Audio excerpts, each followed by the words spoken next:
Thank you for the invitation to this. Everybody keeps saying that it's going to be a sample model. This is really going to be a sample model. So this is about effort at work.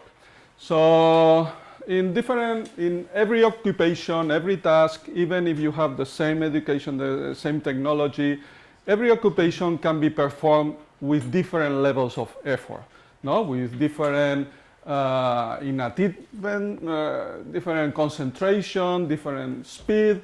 So effective labor input can be defined as the product of the hours you work and the effort per hour, no?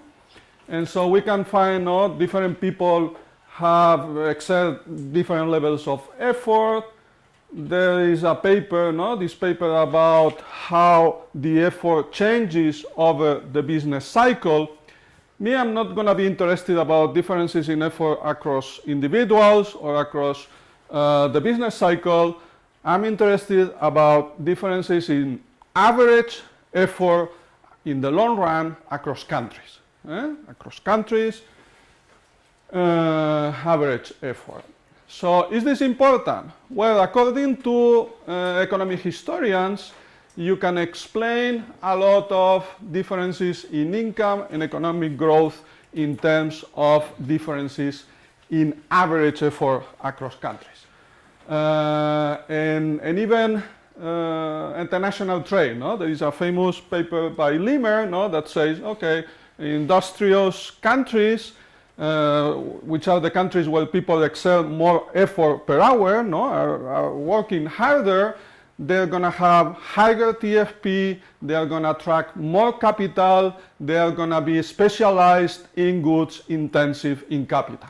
Because if you are going to invest a lot of capital, you better look for countries or communities or societies where people work hard. So you have a comparative advantage on that. We're going to talk about this. Yeah, it's like it seems many people would agree that different countries work at different speeds, but then of course it's very difficult to have specific data on that. So what's the standard explanation about these differences in average effort? Culture. And we will talk a little bit more about that. Well, this paper, what is this paper about? Is explaining that showing that you can explain differences in average effort across countries based on optimal decisions. So that different economic opportunities leads to differences in average effort. So what about the data? I feel a little bit bad because I'm going to explain something which is differences in effort across countries, but the evidence is not so strong, and it's not so strong because in order to compare effort, you have to compare people doing the same job with the same education, with the same training, same technology, and see that the productivity is different. It's some sort of TFP, it's something, and that's difficult. So what's the evidence that we have about this? The classical evidence that everybody talking about effort is going to quote is Clark. And Clark had data about different countries working with exactly the same technology, same management, same inherent abilities at the beginning of the 20th century. And according to Clark, New England workers would have about 6 times the productivity of Greeks, Japanese, Indians, and Chinese, and he would say, okay, this is different speed of work. What else? We can use the data by Aschenfelter about the... I like this abbreviation of association. Yes. Okay. So anyway,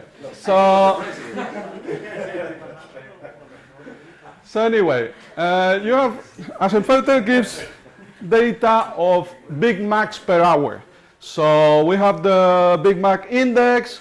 He has also the data on wages paid by McDonald's to crew members all around the world.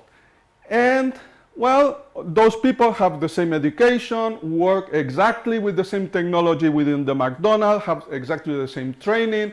So in principle, their physical productivity should be the same, no? So we should just adjust their wages by the price of the McDonald's in every different country. And what he finds is that... I'm sorry? Why adjust for the price? Well, because you can have the same physical productivity, but if the good you are producing has different prices in different countries, your observed value productivity is going to be different, because what you are producing is... Besides the Big Mac, so it's the same thing.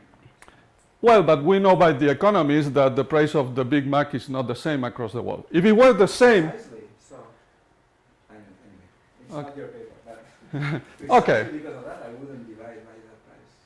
But there are services involved, right? So you have light and This is the, so this is exactly the wages you are paying to the crew members. So you just adjust for exchange rate, right? You just Well, he's adjusting for the price of the Big Macs produced per hour, that's it.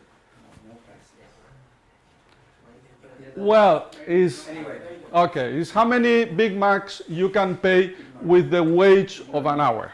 And what you find is well, big differences, no? If US is 1, no, in Canada it's going to be 91, in Russia it's going to be half of this sort of productivity in the US, South Africa 1/3, so big differences apparently in I productivity. would do it for The- espresso coffee.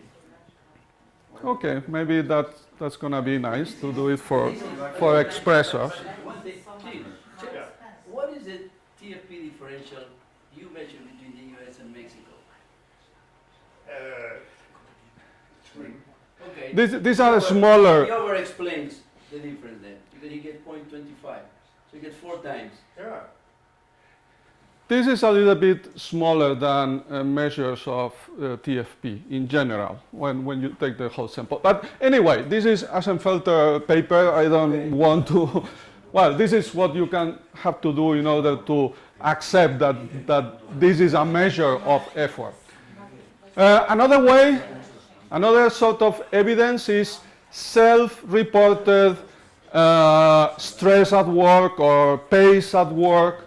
And so this, the European Union is publishing the European Working Conditions Survey, and you can look at some of the questions, and one of the questions is, do you have enough time to get the job done? No? And people saying, no, I don't have enough time to get the job done. So they are more stressed at work, is positively related to GDP. So look, in richer Bulgaria- countries, In Bulgaria, Paco, everyone says they have enough time to get the job done because they don't get anything done. And they say, oh, it's... well, these are lots of time. people working. These are people working. So you have this correlation, including Turkey, is like 0.46. If you exclude Turkey, these are all European countries. If you consider that this is a different culture and is an outlier, then the correlation will be 0.60. Huh? We just work hard. Yeah, we don't know. Anyway, so I hope you, well, and then over time, the evidence you can have is there is evidence that at the end of the 19th century and beginning of the 20th century, as people started to reduce the weekly hours, production was not being reduced. For a while, they would compensate, production, you would reduce hours, and then productivity without changing technology, the productivity would increase, and then output would be constant. And these are some measures by Edward Denison.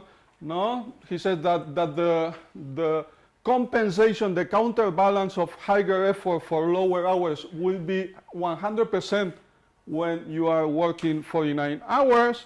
Then below 49 hours, for example, working 40 hours, it would be a reduction in hours of 10%, would be compensated with an increase in productivity, no? So that the reduction in output would be only 6%.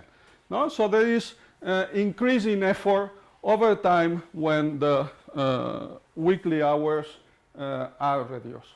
Or decreasing returns. Well, it would be the same people. So you have a firm, you are producing, and now the boss tells you, okay, we're going to reduce hours. Let's see how your effort works. And then it happens that with the same machines, the same people, now output is the same. Because people working less hours have started to work with higher intensity. That's what he measures. No? So if we accept that there are differences in average effort across countries and over time.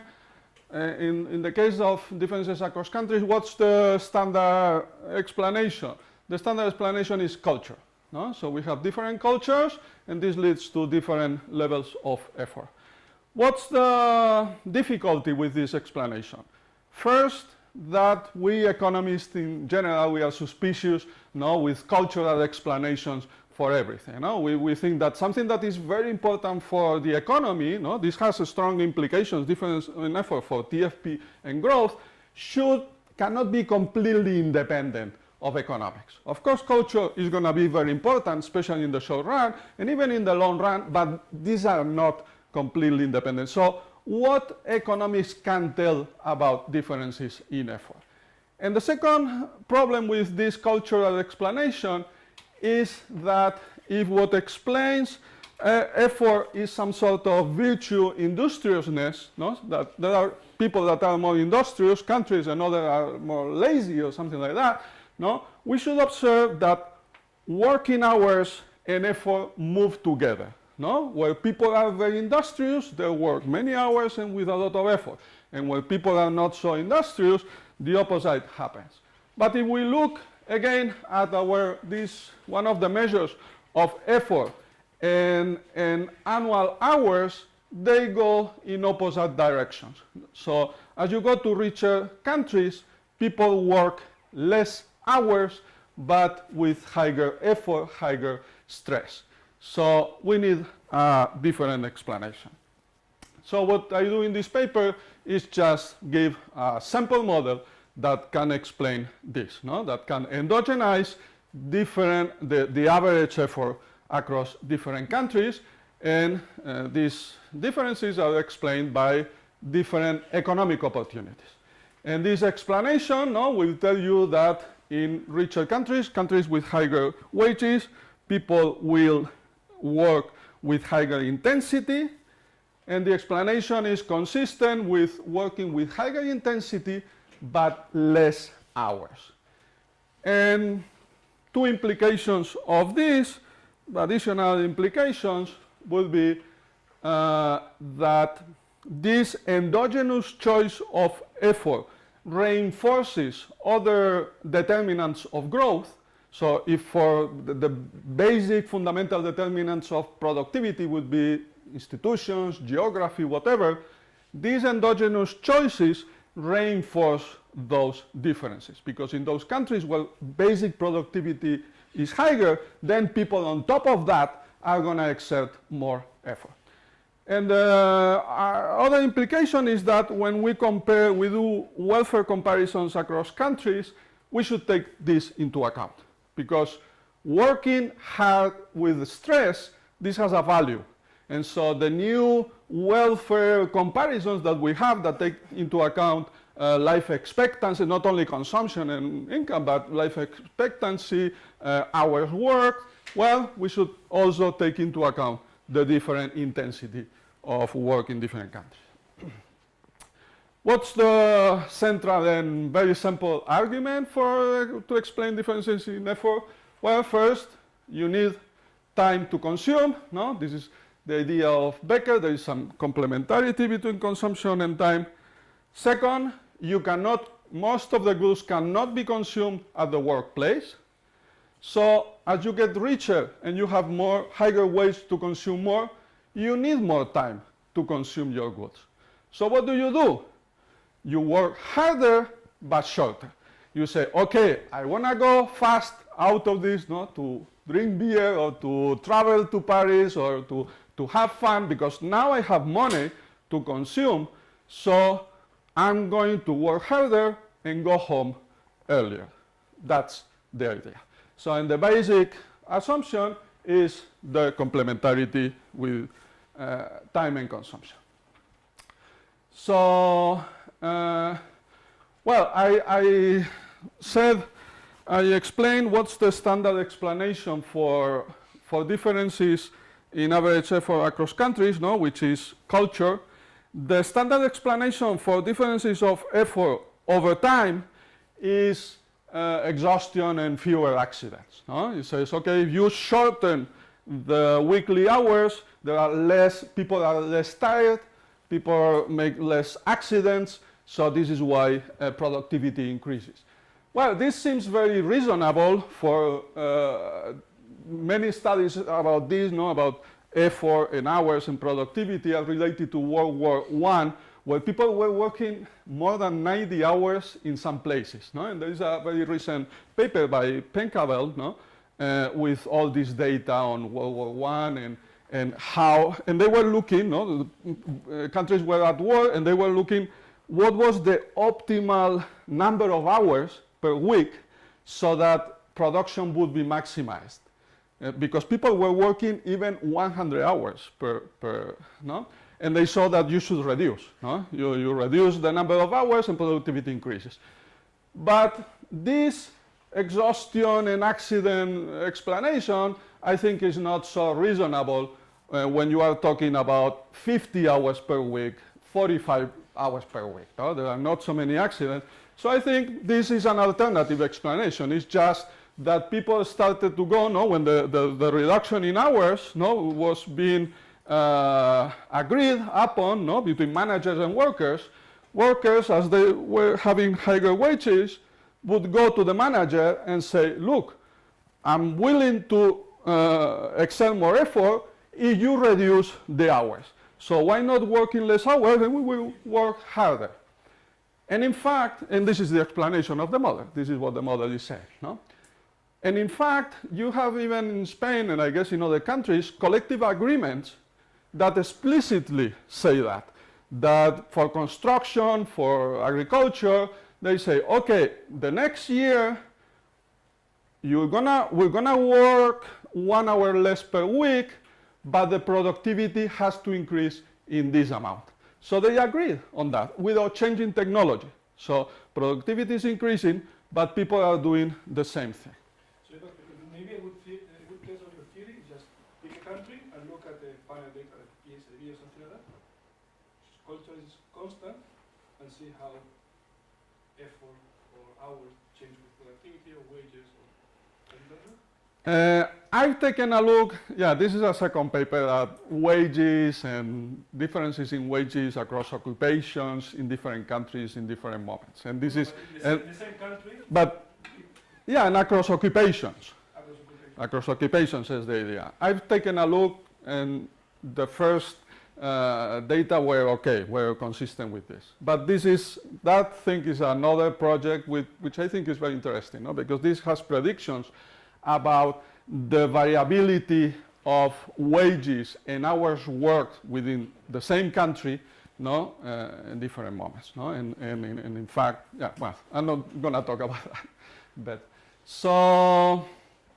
Okay, the model. So the model, we have a single consumption good that can only be consumed at the workplace. No? So you need to consume it outside. Individuals are endowed with, this is the hours of work. So leisure is 1 minus h. They can work with different levels of effort, no? Which is E. And then production output depends on effective labor, which is just the product of effort and the number of hours. Effort is observable, so this is nothing to do with efficiency wages and nothing, no? And the wage refers to the pay per unit of effective labor. The utility, so the utility depends on consumption, leisure, hours worked, and effort. No, of course, positive on the consumption and leisure, negative on hours and effort. Concavity, no, the second derivative is negative. And this, it looks a little bit messy, all these assumptions, but they are very standard. No? So this is just that when you are consuming nothing, you really want to work and consume something. I'm going to assume separability between, on the one side, consumption and leisure, and on the other side, effort and hours. But what is important is the complementarity, each worth Pareto complementarity between consumption and leisure. This is the key. Between negative connection between hours and effort, it doesn't matter. I can assume 0 or negative is okay. And these are the necessary sufficient conditions, no, for maximum and the comparative statics. No? From consumer maximization, I get two quite nice first order conditions. No, these are the elasticities of utility with respect to the argument. No? So this would be the elasticity of utility with respect to effort, with respect to hours, leisure, consumption. This elasticity typically have two arguments, no? Because there is separability, no, of the following two groups. So anyway, these are details that you are not interested on. So we can just use, so we have two first order conditions and two budget constraint and time constraints. So I have 4 equations and 4 unknowns, which is the consumption, leisure, effort, and hours. No? So what I can do is to use the two constraints to substitute for consumption and leisure, so that I'm gonna talk only about hours worked and effort. No? And what I can get is this. No? This is our work and effort with using the first order conditions to substitute, no, and eliminate the other variables. And the interesting thing is that this curve, when wages increase, this curve is going to go up, but only if consumption and leisure are complements. No? That's the key assumption, and in fact, you have it here. No? This is applying the implicit function theorem, no? And this is where changes in the wage are, and you can see that only if the complementarity between consumption and leisure is positive, that wages are going to do anything. So this is what happens with this schedule. And now we have this other schedule that will go up or down when wages go up, depending on the coefficient of relative risk aversion, no, which is the standard result in labor market analysis. No? You know that if and this, you can see this here. No? So over this second schedule, a change in wages is going to have any effect if this is the coefficient of relative risk aversion of the utility function, no, with respect to consumption. If this is equal to 1, no, it's the logarithm supply, no, of consumption. You know that there is no effect on the labor supply. If it is higher than 1, then hours work are going to be reduced, and the opposite. No? So it's an if and only if. So if you want to do here the standard analysis of the labor market, this is going to be, this is when wages go up, this is not going to move, because if there is no complementarity between consumption and leisure, this doesn't move. So it's only this. So if the coefficient of relative risk aversion is higher than 1, this is going to go in this direction. So hours work will be reduced, and this will be reduced, and the opposite. No? So we need a little bit of data, no, to know what usually happens with the labor supply to have more specific results. And what do we know about labor supply and wages, what we know is that the impact is very small. We are talking, of course, long run effect of wages on hours work. And so in general, the most common result is that there is a negative, moderate, small effect. So, but well, how can we analyze this? This means I think that statement is very debatable. yeah, well, you're gonna. I need very little. So let's take as a benchmark. This is the long run. We are talking about long run labor supply. This means that in any new equilibrium, if we have an increase in wages, we will still be on the hours work in the initial.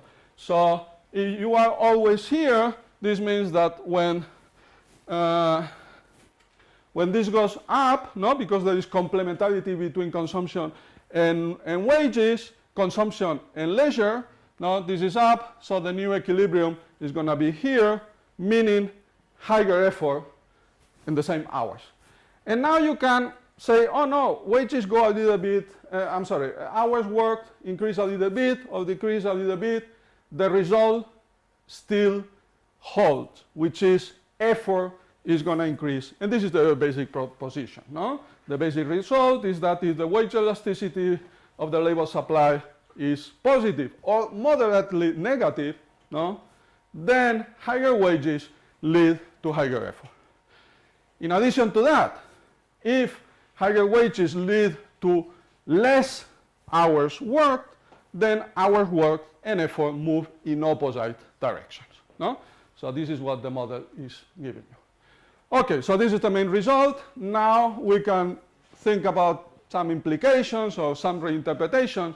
An interesting reinterpretation is thinking about leisure at the workplace. So when you think about what we do at the workplace, quite often we perform activities that are not productive, no? We chat with our friends, we smoke a cigarette, we have coffee, or simply we can just work slowly, check email. What? That's Spain. That's Spain only? In the US we don't do It doesn't happen in Minnesota? Okay, so we can interpret low effort as bringing some of the leisure time to the workplace. No? So if your effort is 0.75, this means that 25% of your work is not really working, but is just having leisure. No? And if you think about what do we do with leisure in more developed economies and poorer economies, in less developed, low-income economies, leisure is mostly used just to socialize, no? With the family, with friends, no? You have more time, what do? You go with friends, no? What happens as you get rich? As you get rich, leisure keeps being associated with consumption more and more, no? Now you are rich, when you go out of work, you not only talk to your friends and like that, no, which is what you do in a poor country, you start to travel to other places or watch TV or go to a music concert. So if you think now about leisure in a less developed country, if what the best you can do with your leisure when you go out of the workplace is to chat with your coworkers, why not do the same at the workplace?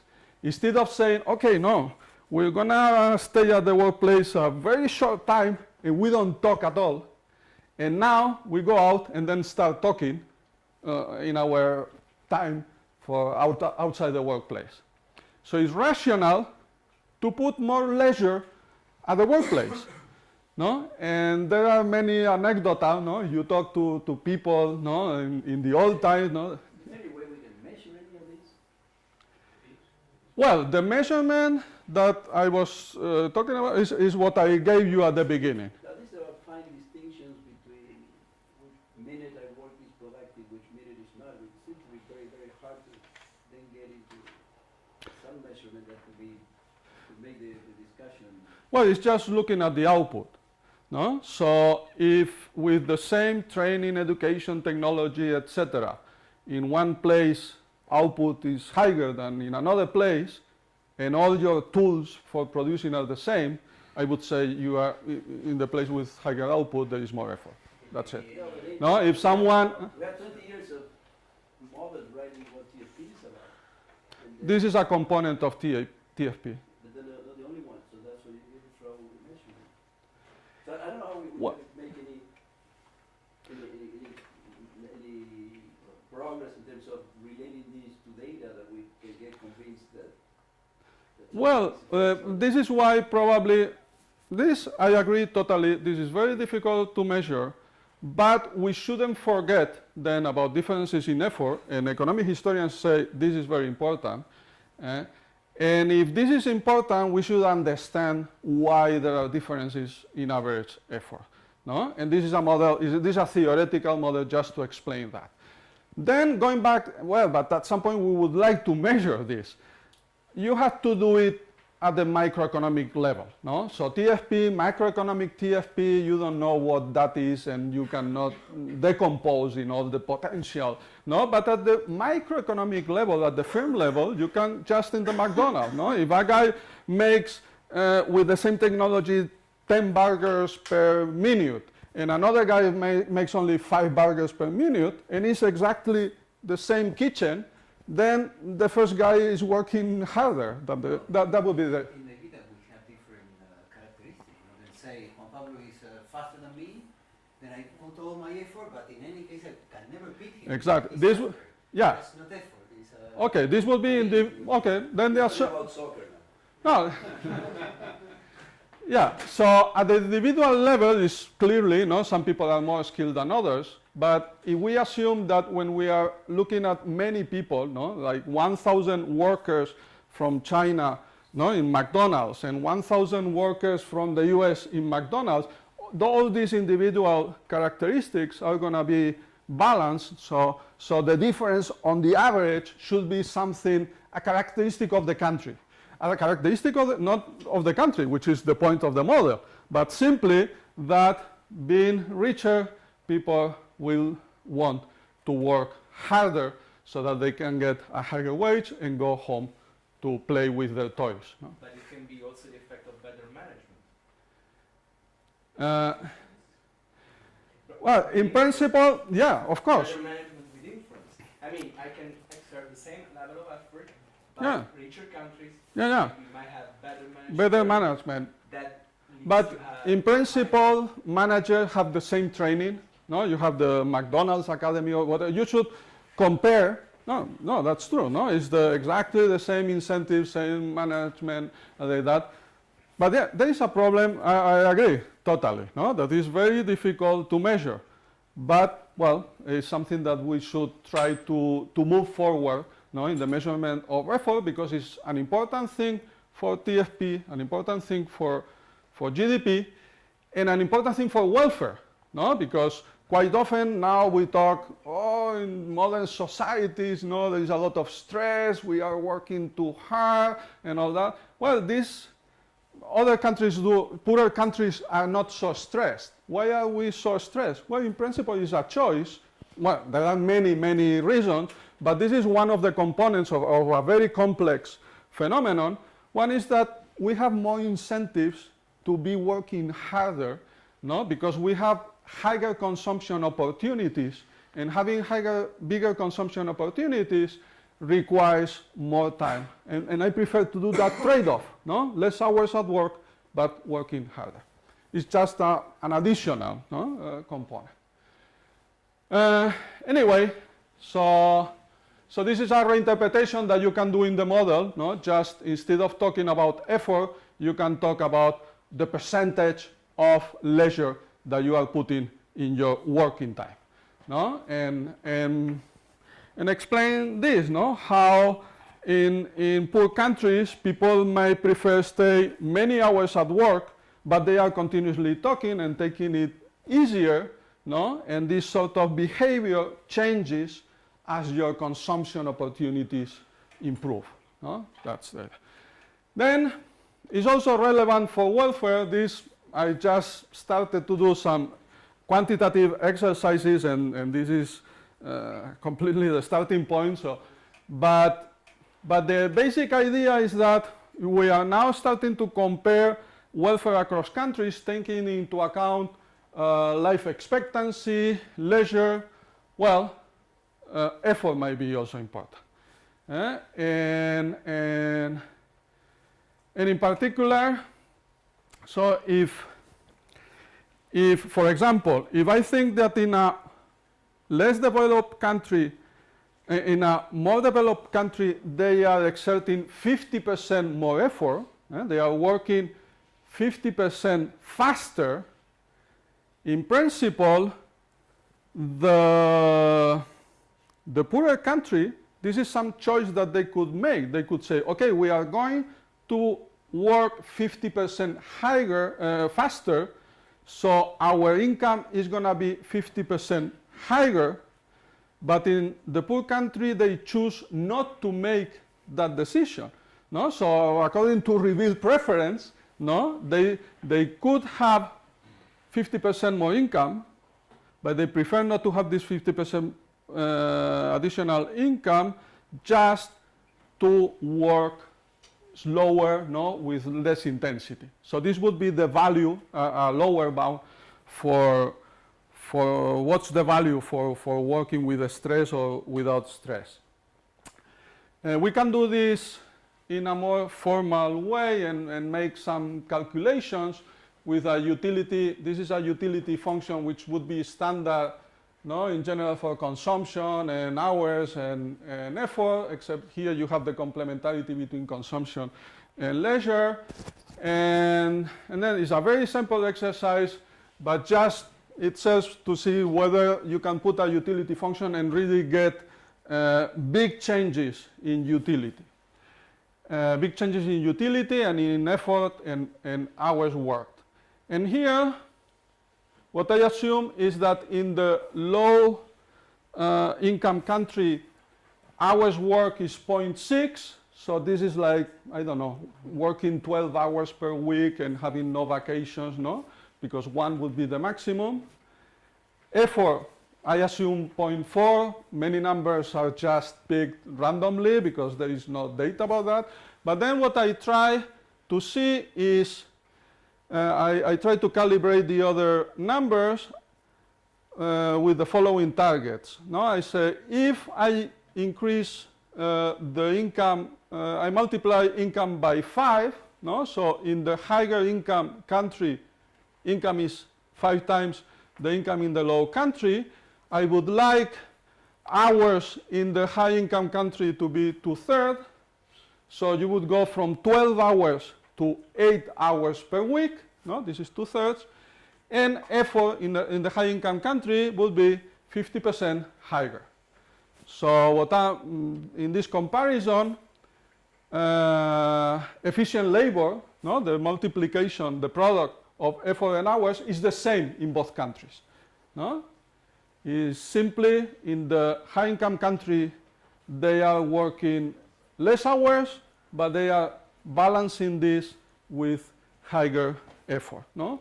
And with these numbers, you can get these targets. And then I ask to the poor, to the low income workers, if I tell you that you have to work as hard as the high income country, how much money should I give you? How much should I increase your income? And well, with this example is 71%. So asking the poor country to increase effort by 50% requires an income compensation of 71%. No?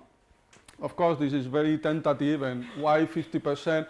Well, this with the number of Denison, no, this the Denison about how many the productivity and the hours worked in 29 and in the 50s in the US. This is approximate the numbers you would like to have. Anyway, so concluding, the questions that raised in this paper is why are there more industrious communities, less industrious communities? Is industriousness a cause or a consequence of development? The typical story is that's culture. No, there is no economic explanation, and it's the cause of underdevelopment. No, there are people that are slack, lazy, and this is why they are poor. Well, this is a simple model that tells you that you can explain differences in average effort based on economic opportunities. The more consumption opportunities, the more effort you're going to put at work so that you can go home earlier. No? This is then consistent with what seems to be the data that effort and hours work move in opposite directions. No? So you can explain that. And this has some interesting implications, no, about, well, choices about effort reinforce more fundamental determinants of TFP, no, geography, institution. When you have this, then people will work harder, and this multiply, no, the basic impact. No? And we should take this, these differences in effort, we should take them into account when we compare welfare across countries, because stress is bad. So I'm going to leave you with a cartoon so that you can go to lunch with some smile. No, this is El Roto. I think El Roto is a fantastic artist in Spain. And well, this is about different ways of living, no? Living slowly or living fast. There is a rationale for living slowly when you are poor, because what you enjoy, no, utility is associated just to socializing, no, like us in the bar, no, to socializing. As you get richer, utility and leisure is associated to consumption. And then if you want to consume more, you need more time for that, you have to be more stressed and work with more intensity. That's the idea. That's why it would seem that it's very strong. It's hard to enjoy your kids at work, right? So there should be big differences between productivity per hour between people that have kids and people who don't have kids. Do you think this happened? I would. Yeah, trying to find ways in which we can measure some of it. Yeah, no, that's an interesting, because I would tell, no, people that have kids say, oh no, I'm going to work hard because I have to. Yeah, but I would not I don't want to be tempted to do that because I'm trying to get some systematic figures. So Yeah. theoretical point, the complementarity between leisure and time at work, and the type of leisure that you do. And what that would seem very compelling if you want with kids, and that is not about rich or poor. You can have, they should have a systematic effect between people with kids in terms of how much they work and how productive they are per hour. Yeah, no, it's a great point to see the complementarity. Then I want to use this complementarity to explain that across countries, richer and poorer countries, you should observe then differences in average effort. But yeah, the complementarity would be seen with that point, yeah, that way.